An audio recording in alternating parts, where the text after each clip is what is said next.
நீங்கள் கிளாசிக் 350 வச்சிருந்தீங்கன்னா இந்த வீடியோ உங்களுக்கு தான். தயவு செஞ்சு ஸ்கிப் பண்ணாமல் லாஸ்ட் வரைக்கும் பாருங்கள். இந்த வீடியோட எண்டில் உங்களுக்கே ஆசை வரும் உங்கள் வண்டி இதே மாதிரி ரெடி பண்ணணும் அப்படின்னு சொல்லிட்டு. கஸ்டமர் எடுத்து வந்து ப்ரோ நான் உங்கள் வீடியோஸ்லாம் நிறையா பார்த்துருக்கேன், எனக்கு வந்து பஃபிங்கு எல்லாமே வந்து ரீஸ்டோர் பண்ணணும் என் வண்டியை கம்ப்ளீட்டாக. வெறும் ஆயில் சர்வீஸ் மட்டும் தான் நான் பண்ணி ரொம்ப நாளாக ஓட்டிகிட்டு இருக்கேன். எல்லாமே பின் டு பின்னு கலட்டி க்ளீன் பண்ணி ப்ராப்பராக எனக்கு பண்ணித்தாங்க ப்ரோ. உங்கள் வீடியோஸ்லாம் பார்த்துருக்கேன், ரொம்ப சூப்பராக பண்ணுறீங்க, எனக்கும் அதே மாதிரி க்ளீன் பண்ணி பண்ணித்தாங்க. நிறைய இடத்துல நான் செலவு பண்ணுறேன், ஆனால் செலவுக்கான ஒர்த்தே இல்லை, எனக்கு சாட்டிஸ்ஃபேக்ஷனே கிடைக்கல. நீங்கள் உங்கள் வீடியோஸ் பார்த்து நான் ரொம்ப இன்ஸ்பயர் ஆகிட்டேன், எனக்கும் இப்போ தேவரை பண்ணித்தாங்கன்னு சொல்லி எடுத்துகிட்டு வந்தாங்க. சரி ஓகே ப்ரோன்னு சொல்லிட்டு எல்லாத்தையும் கழட்டி க்ளீன் பண்ண ஆரம்பிச்சிட்டோம் நம்ம ரைட் சைடு கேஸ் எல்லாத்தையும். ஸோ பாருங்கள் எந்த அளவுக்கு மண் இருக்குது அப்படின்னு. நம்ம பெட்ரோல் போட்டு க்ளீன் பண்ணுறோம், நம்ம க்ளீன் பண்ணவே நமக்கு 2 hour ஆகும். எல்லாம் உட்காந்து பொறுமையாக க்ளீன் பண்ணணும்னா நம்ம அந்தளவுக்கு டீட்டெயிலாக பண்ணுவோம். ஸோ அதனால டைம் பார்க்காம நம்ம வந்து வேலை செய்வோம். ஸோ பர்ஃபெக்டாக பண்ணணும் அப்படின்ட்டு ஃபுல்லாக எல்லாத்தையும் பிரித்து கம்ப்ளீட்டாக க்ளீன் பண்ணியாச்சு. ஸோ எவ்வளோ அழுக்கு இருந்துச்சு, எவ்வளோ மண் இருந்துச்சு நான் காட்டுறேன். எந்தளவுக்கு க்ளீன் பண்ணியிருக்கோம் நீங்களே பாருங்கள். அப்படியே எனக்கு பிராஸில் வந்து செயின் கிட்டு போட்டுத்தாங்க ப்ரோ, அந்த கோல்டு கலர் செயின் நீங்கள் போடுறீங்களே, ஸோ அதே மாதிரி எனக்கு போட்டுத்தாங்க ப்ரோ, பிராஸில் வந்து போட்டுத்தாங்க ப்ரோன்னு சொல்லி சொன்னார். சரி ஓகே ப்ரோ நல்லாவே இருக்கும் ப்ரோ. உங்கள் நார்மலாக கம்பேர் பண்ணும்போது பிராஸ் செயின் வந்து நல்லாவே லைஃப் தரும் உங்களுக்கு, நீங்கள் ப்ராப்பராக மெயின்டைன் பண்ணால் மட்டும். ஸ்ப்ராக்கெட்லாம் மாற்றிட்டு நம்ம குடோனில் விட்டு எல்லாத்தையும் கம்ப்ளீட்டாக பிரிச்சாச்சு. வண்டியை பின் டு பின் எல்லாமே என்னென்ன ஐட்டம்லாம் பஃபிங் குரோமியம் வருமோ எல்லாமே பிரிச்சாச்சு. எல்லாமே தனித்தனியாக பிரித்து அப்பெல்லாம் கழட்டி பெயிண்ட் பண்ணியாச்சு. ரொம்பவே டல்லாகிடுச்சு. ஃப்ரண்ட் அப்பு பேக் அப்பு அதில் வர பூ பிளேட்டு எல்லாமே கழட்டி பெயிண்ட் பண்ணியாச்சு. அப்புறம் வந்து எல்லாமே பின் டு பின் கழட்டியாச்சு. சைலன்சர், பெண்டு, ரிம்மு, ஃபோக்ஸு எல்லாமே வந்து பின் டு பின் கழட்டியாச்சு. கலட்டி திருப்பி க்ரோம் பண்ணி நம்மள்ட்டே வந்துச்சு. பாருங்கள் ஒரு சின்ன போல் நட் கூட வாசர்லேருந்து எதுவுமே விடாமல் பின் டு பின் எல்லாமே நம்ம வந்து க்ரோம் பண்ணிட்டோம். அப்புறம் இன்ஜின் கேஸு, ஸோ போகும்போது உங்களுக்கே தெரியும் வண்டி வரும்போது எப்படி இருந்துச்சு, நம்ம எந்த அளவுக்கு பண்ணியிருக்கோம் நீங்களே பாருங்கள் ஃபினிஷிங் எப்படி இருக்குன்னு. இது வந்து செல்ஃப் மோட்டர் கப்பு எல்லாமே வந்து பின் டு பின் பண்ணியாச்சு. நம்ம சைலன்சர் பெண்டில் வர கார்டு அண்டு வந்து பெண்டு எல்லாமே வந்து க்ரோம் பண்ணியாச்சு கழட்டி. எல்லாமே பேக்கிங் ஆயில்ஸ்லாம் புதுசு போட்டு ஃபிட் பண்ணிட்டோம். பாருங்கள் எந்த அளவுக்கு ஃபினிஷிங் இருக்குது பாருங்கள். ஷோரூமில் விட்டுறத கூட அதை விட ஒரு படி மேலே இருக்கும் நம்ம பண்ணுறது.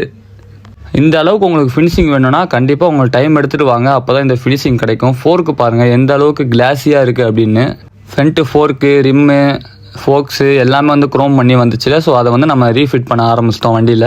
இந்த வண்டியில் இன்னும் நிறையா வேலை பார்த்தோம். ஸோ வீடியோ ரொம்ப லென்த்தாக போயிடும், ரொம்ப லிமிட்டடாக போட்டிருக்கோம். நம்ம ஃபினிஷிங் காட்டுறேன், நீங்களே எப்படி இருக்குன்னு பாருங்கள். ஒரு பேர் அனுப்பிச்சிருங்க, அவன் யார் என்னன்னு விசாரிச்சு சொல்ல.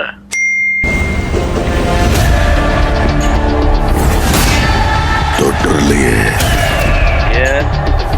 சம்பவம் பண்றவனு கேள்விப்பட்டிருப்ப, அதுல ரெக்கார்டு வைக்கிறவனு கேள்விப்பட்டிருக்கியா?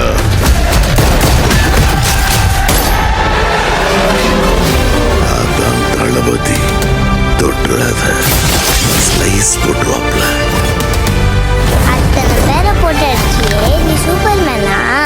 நான் சாதா மேன் தான் பேபி, ஆனால் செய்கிற சம்பவம்லாம் சூப்பராக இருக்கும்னு சொல்லுவாங்க.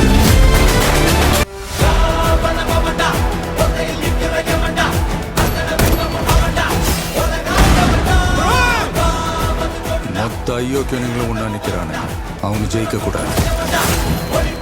உன்னால ஒன்றும் பண்ண முடியாது, விலகிப்போ. மக்கள் அவனை கொண்டாடிக்கிட்டு இருக்காங்க. இப்ப கொன்ன கடவுள் ஆயிடுவான். அவனை உயிர் தெழ முடியாத சிலுவையில அறையணும். உன்னை காலி பண்ணிடுவேன், அசிங்கப்படுத்திடுவேன்னு சொல்ற எவனா இருந்தாலும் சரி, திரும்பி போற ஐடியாவே இல்லை. I am coming. மக்களுக்கு நல்லது பண்றதுக்கு அரசியலுக்கு வாங்கடா, கொள்ளை அடிக்கிறது கொலை பண்றதுக்கு மட்டும் அரசியலுக்கு வரீங்க. இந்த மாதிரி நீட் அண்ட் க்ளீனான ஒர்க் உங்களுக்கு பண்ணணும்னா டெஃபினட்டாக நம்ம ஷாப்புக்கு எடுத்துருவாங்க. நீங்கள் ஆல் ஓவர் இந்தியாவில் எங்கே இருந்தாலும் ஷிப்பிங் ஆல்சோ அவைலபிள் இருக்குது. நீங்கள் கொரியரில் போட்டு விட்டால் நம்ம எடுத்து நம்ம திருப்பி அதே மாதிரி பண்ணி கொடுத்துருவோம். நான் நிறைய பேத்துக்கு இந்த மாதிரி பண்ணிகிட்டு இருக்கோம் ரீசெண்ட் டைமில். ஸோ இந்த மாதிரி ஒர்க்கு உங்களுக்கு பண்ணணும்னா ப்ளூடூத் இருக்கும் உங்கள் ஃப்ரெண்டுக்கு ஷேர் பண்ணுங்கள், நம்ம ஐடியா ஃபாலோ பண்ணுங்கள். Keep supporting Umar motor garage. நிறைய பேர் பட்ஜெட் எவ்வளோன்னு கேட்குறீங்க. ஸோ ஒரு வண்டியை பொறுத்து மாறும், உங்கள் வண்டியில் ஸ்பேர்ஸில் எப்படி இருக்குன்னு பார்த்துட்டு மாறும். ஸோ இந்த வண்டிக்கு நம்ம பண்ணியிருக்க கொட்டேஷன் பார்த்தீங்கன்னா 40,000 பண்ணியிருக்கோம். 40K கொட்டேஷனில் வந்து நம்ம இவ்வளோ ஒர்க் நம்ம பண்ணி கொடுத்துருக்கோம் ஷோரூம் கண்டிஷனுக்கு. ஸோ ஒரு வண்டிக்கு ஏற்ற மாதிரி நமக்கு வந்து ப்ரைஸ் மாறும். ஸோ உங்களுக்கு எதாவது ஒர்க் பண்ணால் டெஃபினட்டாக ஷாப்புக்கு எடுத்துருவாங்க. நம்ம ஒர்க் எப்படி இருக்குன்றதை அப்படியே மறக்காமல் கமெண்ட்டில் சொல்லிட்டு போயிடுங்க.